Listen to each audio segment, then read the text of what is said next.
Investors, एक छोटी सी payments bank है जिसका रेवेन्यू अभी गिर रहा है, लेकिन उसके मार्जिन्स और डिपॉजिट्स दोनों रिकॉर्ड हाई पर है दोस्तों। और सबसे बड़ा सवाल ये है कि क्या आरबीआई से स्मॉल फाइनेंस बैंक लाइसेंस मिलते ही फिनो पेमेंट्स बैंक एक छुपा हुआ मल्टीबैगर बन सकता है।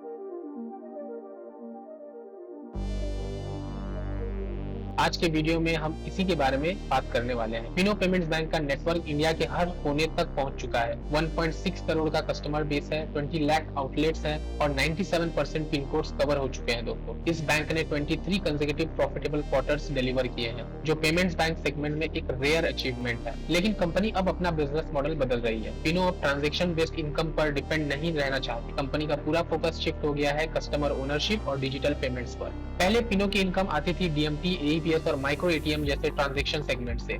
रेगुलेटरी चेंजेस के बाद ये सेगमेंट स्लो पड़ गया है, लेकिन कंपनी ने एक बोल्ड डिसीजन लिया, अपने CASA base, current and savings accounts को एग्रेसिवली एक्सपांड करने का।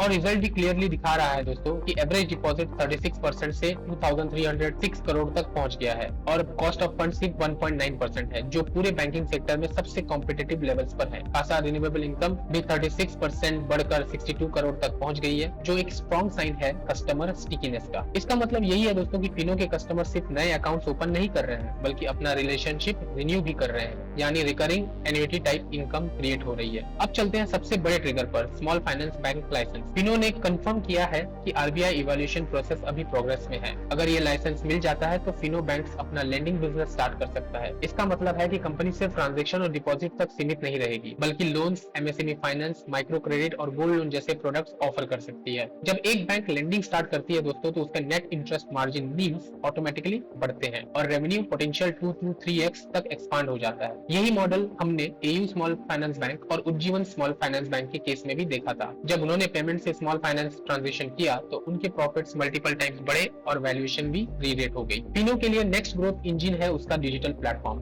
फिनो 2.0। Q2 FY26 में कंपनी का डिजिटल थ्रूपुट 62,771 करोड़ तक पहुंच गया था, जो कि 32% YOY ग्रोथ है। UPI transactions daily average 1 crore के आसपास हो गए थे और फिनो पे मोबाइल ऐप के एक्टिव यूजर 7.2 लाख क्रॉस कर गए हैं। कंपनी ने आरबीआई के स्ट्रिक्टर सुपरविजन के बाद एक रिस्क कैलिब्रेटेड अप्रोच एडॉप्ट किया है, यानी ग्रोथ थोड़ा कंट्रोल्ड है पर हाई क्वालिटी कस्टमर्स पर फोकस रखा गया है। इससे फ्रॉड रिस्क कम होता है और लॉन्ग टर्म प्रॉफिटेबिलिटी ज्यादा स्टेबल होती है। अब बात करते हैं दोस्तों प्रॉफिटेबिलिटी। Q2 FY26 में कंपनी का रेवेन्यू 12% YOY गिरा है, लेकिन एबिटा मार्जिन बढ़कर 12.6% से 15.4% हो गया है। ऑपरेटिंग कॉस्ट फ्लैट रहे हैं और प्रोडक्ट मिक्स इंप्रूव हुआ है। ये दोनों चीजें मार्जिन एक्सपेंशन में मदद कर रही है दोस्तों। अगर ये ट्रेंड FY27 तक कंटिन्यू होता है तो फिनो एक एबिटा मार्जिन 17% के ऊपर जा सकता है, जो एक पेमेंट्स बैंक के लिए बहुत हेल्दी लेवल है। कंपनी ने क्लियरली कहा है कि FY26 में उनका फोकस प्रॉफिटेबिलिटी और ऑपरेशनल एफिशिएंसी पर रहेगा। ट्रांजैक्शन बिजनेस थोड़ा स्लो है, लेकिन कासा और डिजिटल बिजनेस दोनों हाई ग्रोथ ट्रैजेक्टरी पर है। कैपिटल एडिक्वेसी रेशियो अभी 72.2% पे है, मतलब फिनो के पास इनफ क्वेश्चन है लेंडिंग स्टार्ट करने के लिए, जब एसएफबी लाइसेंस मिल जाएगा तब। तो अगर आप एक लॉन्ग टर्म इन्वेस्टर हो तो फिनो पेमेंट्स बैंक एक स्लीपिंग कंपाउंडर स्टोरी बन सकती है दोस्तों। ये कंपनी क्वाइटली अपना डिपॉजिट बेस्ड डिजिटल इकोसिस्टम और कैपिटल स्ट्रेंथ बिल्ड कर रही है, बस एक आरबीआई अप्रूवल की देर है। और ये पेमेंट्स बैंक बदल सकता है फिनो स्मॉल फाइनेंस बैंक, जहाँ से शुरू होती है असली ग्रोथ स्टोरी। आपको क्या लगता है दोस्तों, आरबीआई एसएफबी लाइसेंस अप्रूव करेगा? कमेंट सेक्शन में लिखो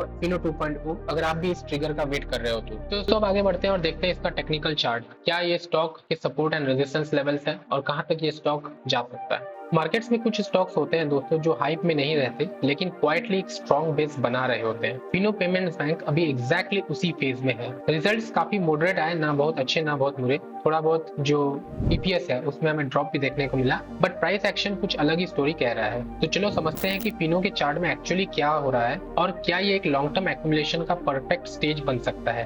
दोस्तों प्राइस जो है वो अभी फिलहाल 280 और 300 के रेंज में कंसोलिडेट कर रहा है। ये वो जोन है जहां बड़ा पैसा क्वाइटली एक्यूमुलेट करता है। अगर आप पिछले साल का मूव देखें तो आप देख सकते हैं कि स्टॉक ने लगभग 180 रुपीज से लेकर के 450 तक की रैली दी थी। उसके बाद प्रॉफिट बुकिंग हुई और अब प्राइस फिर से जो है उसी वैल्यू जोन में वापस आ गया है जहां से रैली स्टार्ट हुई थी। इस बार डिफरेंस ये है दोस्तों कि फंडामेंटल्स और स्टेबल हो गए हैं, डिपॉजिट्स रिकॉर्ड लेवल पे हैं और मार्जिन्स इंप्रूव हुए हैं और कंपनी 23 कंसेक्यूटिव प्रॉफिटेबल क्वार्टर्स दिखा चुकी है। अब प्राइस यहाँ स्टेबल है, वॉल्यूम्स काम है और मार्केट क्लियरली वेट मोड में है। ये पैटर्न नॉर्मली तब दिखता है दोस्तों जब long term investors quietly entry ले रहे होते हैं before the next fundamental trigger, और वो ट्रिगर है आरबीआई का स्मॉल फाइनेंस बैंक लाइसेंस। अगर अप्रूवल मिल जाए तो फिनो लेंडिंग बिजनेस में स्टेप ले सकता है और वहां से रेवेन्यू और मॉडल कंप्लीटली चेंज हो जाता है। तो दोस्तों शॉर्ट टर्म में अगर आप देखो तो वोलेटिलिटी बनी रहेगी। अगर हम देखें तो हमारे पास एक जो लॉन्ग टर्म रेजिस्टेंस है वो ये है 425 से लेकर के 440 के आसपास। अभी फिलहाल थोड़ा सा दोस्तों स्लाइटली ये कंसोलिडेट करेगा, लेकिन 270 से 300 के लेवल्स, ये जो जोन है दोस्तों यहाँ पर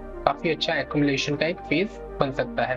अगर लॉन्ग टर्म इन्वेस्टर्स जो कि 6 to 12 मंथ्स तक वेट कर सकते हैं, अगर ब्रेकआउट 320 के ऊपर देता है तो डेफिनेटली 438 एक नया नेक्स्ट रेजिस्टेंस होगा जो कि 460 तक भी जा सकता है, एक्सटेंड हो सकता है। तो मुझे लगता है दोस्तों अभी फिलहाल इसमें स्लो एक्यूमुलेशन किया जा सकता है या वेट एंड वॉच करके ट्रिगर को देखा जा सकता है आरबीआई का जो अप्रूवल है उसके बाद। सिंपल में अगर कहूं दोस्तों तो फिनो अभी हाइप में नहीं है पर क्वाइटली अपना नेक्स्ट ग्रोथ फेज बना रहा है। एक आरबीआई अप्रूवल और ये स्टॉक फिर से स्पॉटलाइट में आ सकता है। तो ये जो दो लेवल्स हैं दोस्तों वो एक है 320 और दूसरा है दोस्तों 270। ये दो लेवल्स पे हमें वॉच करके चलना है और इस लेवल्स पे ही हम लोग जो है डिसीजन ले सकते हैं। पर्सनली अभी मेरा फिलहाल इसमें कोई इन्वेस्टमेंट नहीं है, लेकिन मैं इसे अपने वॉच लिस्ट में रख रहा हूँ। इन फ्यूचर अगर लेवल्स आते हैं तो डेफिनेटली मैं इन्वेस्ट करूंगा।